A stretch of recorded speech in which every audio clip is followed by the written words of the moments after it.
Quando a gente fala de dieta, de mitos e verdades, tem sempre um monte de coisa que a gente se pergunta no nosso dia a dia quando a gente está no horário da refeição. Ou mesmo quando a gente está conversando com os amigos, com as amigas, e alguém conta um hábito. Eu tenho o hábito de fazer tal coisa porque dizem que emagrece. Então a gente vai descobrir todos esses mitos e verdades aqui no programa com ele, que quando vem dar uma aula, e a gente adora sempre recebê-lo, o nutrólogo querido Roberto Navarro. Seja bem-vindo. Obrigado. Como vai, doutor? Obrigado. Prazer recebê-lo mais uma vez. Obrigado, eu que agradeço. É de 15 em 15 dias, a gente fica com saudades. A gente não vê a hora de chegar segunda-feira que você está aqui, porque as explicações, vocês sabem que são sempre muito importantes para a gente entender todo o ciclo, entender o processo. Então, quem está fazendo dieta, ou mesmo quem quer manter uma alimentação saudável, preste atenção nessa pauta que vai ser muito legal.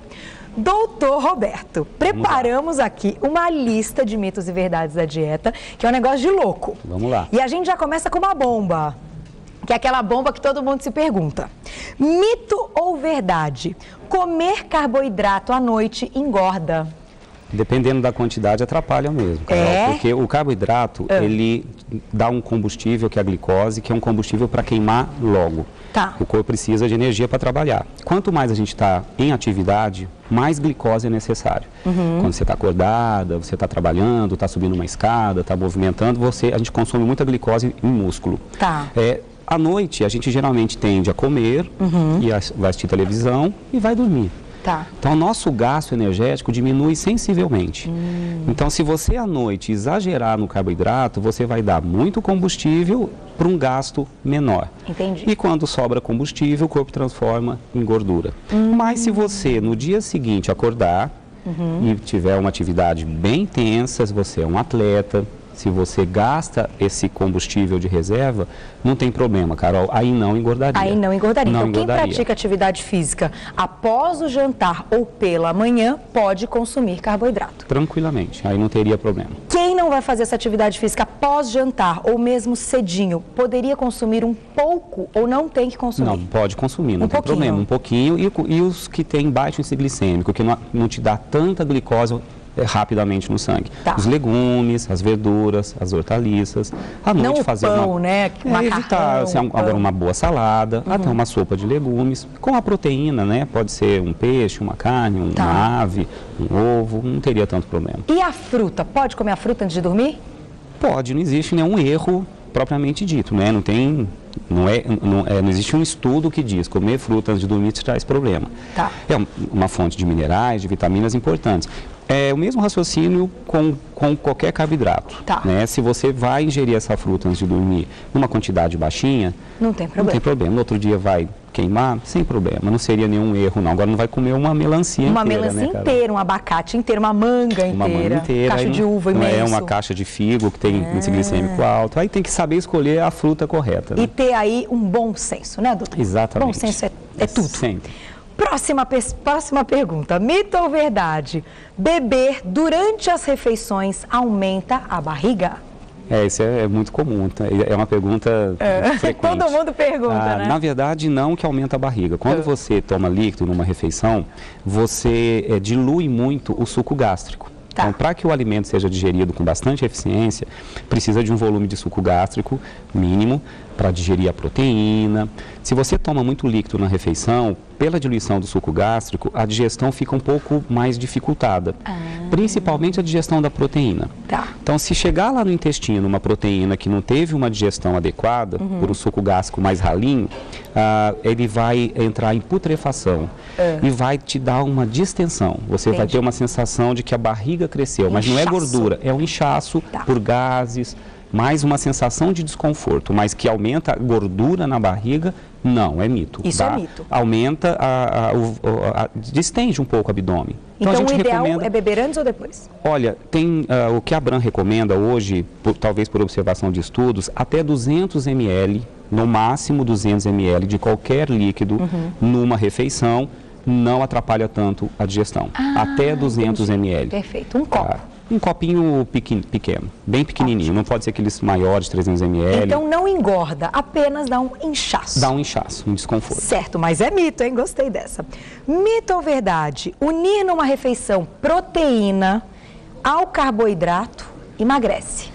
Não necessariamente emagrece, facilita quando você absorve a glicose que vem do carboidrato de maneira muito rápida, a gente falou no programa passado sobre índice glicêmico, que é a capacidade que o carboidrato tem de fazer a insulina ser liberada, a velocidade com que vai ser liberado. O que se sabe é que a insulina liberada em excesso, num pico muito alto, é antifisiológico. Isso não é interessante, porque a insulina é um hormônio que nos anaboliza, ele faz com que você destine o combustível que você comeu, mas ao mesmo tempo também aumenta a reserva de gordura no adipócito, nas células de gordura. Então, se você permitir uma liberação de insulina mais lenta depois de uma refeição, é mais interessante realmente. E a proteína estando junto com o carboidrato, eles concorrem pela absorção. Entendi. Né? Vamos imaginar que para entrar dentro do corpo fosse uma alfândega com várias portinhas. Cada portinha tem que se abrir e tem que ter um receptor, alguém que vai lá, estende a mão e entra para dentro da corrente circulatória. Esses receptores, eles vão ser utilizados para absorver ao mesmo tempo o aminoácido que vem da proteína e a glicose que vem do carboidrato. Essa concorrência faz com que o carboidrato seja absorvido mais devagar e a liberação de insulina um pouquinho mais lenta. Isso é bom para o metabolismo. Então, realmente é interessante. Não tem tantos trabalhos publicados sobre isso, né? Mas pelo raciocínio da fisiologia, sim, isso é interessante. Não propriamente só emagrecer. Se você consumir uma quantidade grande mesmo dos dois, vai engordar. A soma calórica, engordar é a soma do quanto eu como, quanto eu gasto. Também isso tem que ser levado em consideração, Carol, o volume. Então não é nem mito nem verdade, mas é bom para o organismo. É interessante desde que você esteja na quantidade adequada. Bom, a próxima pergunta eu vou deixar no ar, que eu vou dar um recadinho, já volto, que essa é muito legal também. Mito ou verdade, beber 2 litros de água por dia emagrece? Já volto, doutor. Você já vai responder, porque essas e outras... Mas agora deixamos uma perguntinha no ar. Estávamos aqui na nossa pauta de mitos e verdades sobre a dieta com o doutor Roberto Navarro. E eu deixei a perguntinha seguinte: mito ou verdade? Beber 2 litros de água por dia emagrece?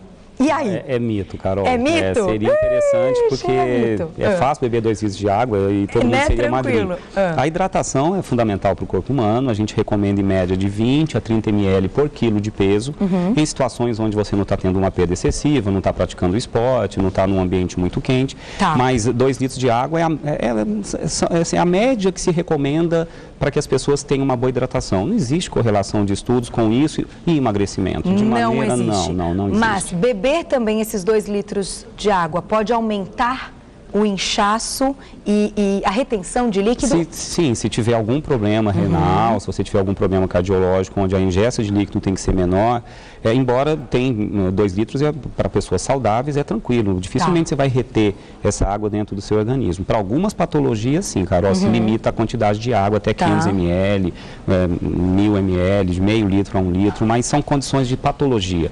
No dia a dia, para as pessoas que estão sem problemas, não pode exagerar no sal também. Não exagere no sódio. Mas é importante, então, beber esses 2 litros de água por outros motivos, para hidratação do corpo. Exatamente. Perfeito. Chegou uma mensagem aqui da Mari Castro. Já vou voltar para as nossas questões, mas ela mandou uma mensagem legal. Mito ou verdade? Obrigada, é só Mari, né? É Mari, beijo pra você. Mito ou verdade, cumprir à risca a dieta durante a semana, dá pra liberar geral no final de semana? Boa pergunta, gostei dessa. Olha, depende de se liberar geral, né? Se for muito exagerado... Engorda tudo de novo? Eu tenho uma paciente que contou uma vez que só comia feijoada quando ia para casa da mãe. Ela morava no litoral. E no final da consulta, eu fiquei, pelo que eu percebi, ela ia para o litoral às quartas-feiras, então de quinta a domingo ela comia feijoada. Feijoada todos os dias. Aí eu falei, então peraí, isso é uma regra, não é uma exceção. Mas eu acho que se faz direitinho durante a semana, fim de semana sim, eu acho que está liberado você curtir um pouquinho, um pouco acima da média, não exagerar na quantidade, mas tem até alguns estudos correlacionando que se você modifica a quantidade calórica, né, não comer todo dia exatamente a mesma quantidade calórica, se você quebra um pouquinho, 2 dias na semana, comendo um pouquinho mais, eu estou fazendo uma dieta de 1.200 calorias, vou passar para 1.500 calorias no final de semana.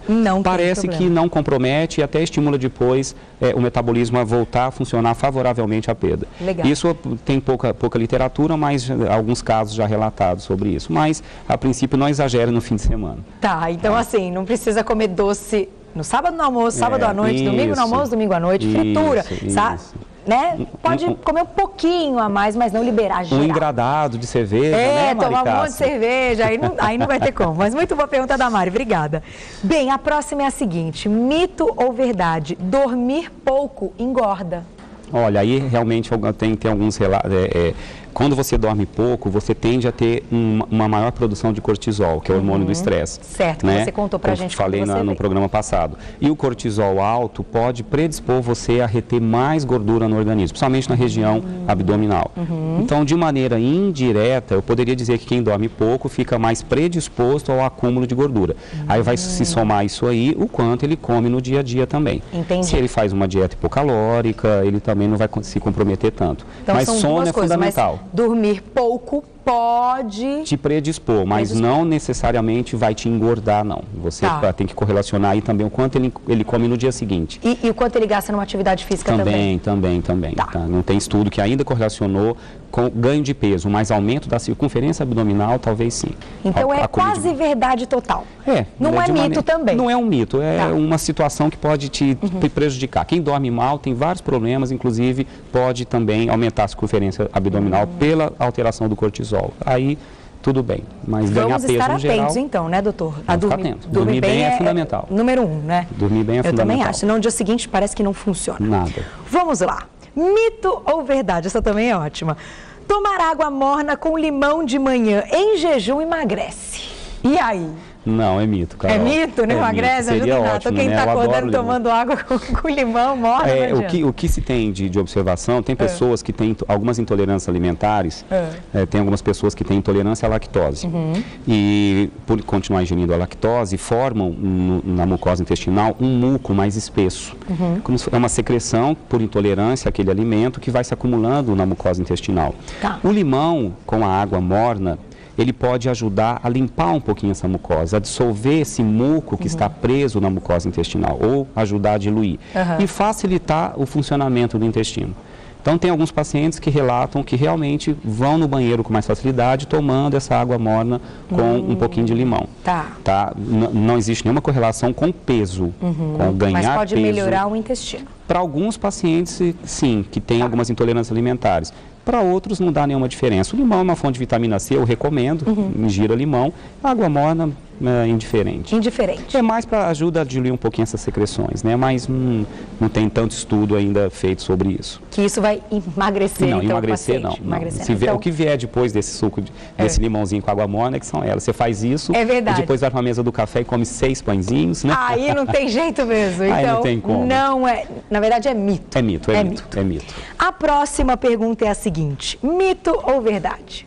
Comer abacaxi emagrece. Olha que fruta ótima, a gente come o abacaxi. Não, é mito, falam que ele aumenta a digestão. O abacaxi tem uma enzima chamada bromelaína, que é uma enzima que a indústria também até utiliza em algumas cápsulazinhas de enzimas digestivas. Se coloca papaína, que é uma enzima do mamão papaya. Existe a bromelaína, que é extraído do abacaxi. Para quem tem uma digestão mais dificultada, que não consegue digerir com muita eficiência alguns alimentos, o abacaxi ele facilita a digestão pós-refeição, um pedacinho pequeno, uma rodelinha, para alguns pacientes. Quem tem intolerância a cítricos ou alergia a cítricos já não vai ter esse benefício, porque vai ingerir o abacaxi e vai ficar com alguns problemas, né? com afta ou com alguma alergia. Mas isso é uma exceção. Mas na questão perder peso, não existe trabalho com abacaxi e emagrecimento. Perfeito. Ele tem um valor calórico que não é muito alto, considero uma fruta excelente e ajuda no processo digestivo. Além disso no peso não, seria mito. Quem então está comendo abacaxi toda hora, passando o dia comendo abacaxi, não emagrece. Eu tenho 2 perguntas muito boas, chegou uma aqui da Josi. Josi, um beijo para você, que eu também achei muito legal. E de fato, é uma dúvida mesmo, a gente já comentou aqui no programa, mas vamos saber do doutor se é verdade. É mito ou verdade que o chá verde ajuda a emagrecer? Não, é verdade sim, Carol. É verdade? O chá verde ele tem a cafeína, que é um termogênico, né? Tem estudos correlacionando ingestão de chá verde com melhora metabólica, não vou dizer acelerar, mas facilitar o metabolismo a funcionar melhor. Ele potencializa a perda de peso se dentro de um contexto de uma dieta específica, controlada. Eu preciso para perder peso, ingerir 1.300 calorias.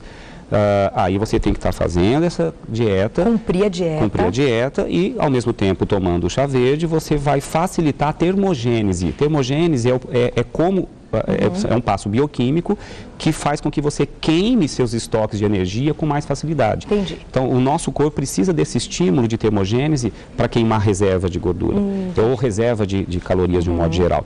E o chá verde, por ser termogênico, teoricamente pode ajudar. Mas só não recomendo em gestantes. Existe um estudo que mostrou má formação fetal.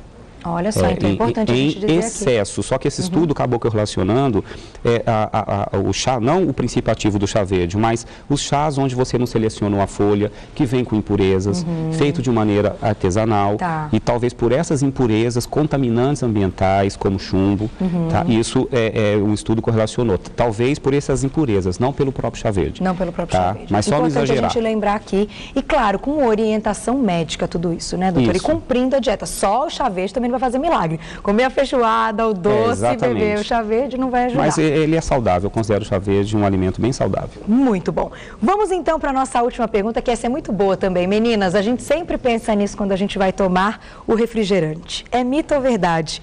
Beber refrigerante dá celulite? Embora não tenha nenhum trabalho publicado diretamente, mas o gás carbônico, a bebida gaseificada, onde se você coloca um pouquinho de CO2 para poder dar aquela, ficar borbulhando, ele pode sim difundir pelos vasos sanguíneos e predispor a uma inflamação do tecido adiposo. A celulite é um problema inflamatório, Carol. É uma inflamaçãozinha do tecido gorduroso que fica embaixo da pele, do tecido celular subcutâneo, que a gente chama de celulite. E tem alguns predisponentes, como alterações hormonais, tabagismo, problemas circulatórios e algumas químicas provavelmente podem também facilitar. E o CO2 parece que pode ajudar um pouquinho. Mas tem pessoas que tomam refrigerante, mulheres, e não tem celulite. Então a gente não pode afirmar. Não é uma regra. Não é uma regra. Eu acho que com o refrigerante vem o açúcar, que tem alto índice glicêmico, que já é desinteressante para o organismo. Né? Eu acho que uma dieta com alto índice glicêmico predispõe ao acúmulo de gordura no tecido, no corpo humano, facilitando o ganho de gordura numa região. Quando você aumenta a gordura numa região, por exemplo, de coxa, você comprime vasos sanguíneos, a circulação sanguínea fica dificultada. Entendi. E é aí que começa todo o problema da celulite. É um problema circulatório que depois leva a um problema inflamatório. Então, de qualquer maneira, mulheres que já têm mais uma predisposição maior, o refrigerante vai atrapalhar. Vai atrapalhar. Eu não acho que é muito interessante, não. Muito bom. Vocês viram? Olha, tinham várias perguntas, tem mais, muito mais. Mas o doutor Roberto Navarro volta ao nosso Você Bonita, claro. Daqui 15 dias, sempre, a gente tem a nossa aula garantida. Não se preocupem. Quero te agradecer mais uma vez. Eu que agradeço, Carol. Obrigada, doutor. Obrigado a você, adoro viu? sempre quando você vem. Você sabe que eu sou fã do seu trabalho. São excelentes. E é sempre muito bom a gente poder tirar essas dúvidas, porque são coisas que a gente acredita. Então, hoje você já disse que é mito, que é verdade. A partir de agora, a gente não esquece mais. Muito obrigada, doutor Roberto Navarro, que é nutrólogo. E daqui 15 dias voltará a Você Bonita. Obrigada, doutor. Um beijo. Até a próxima. Tchau.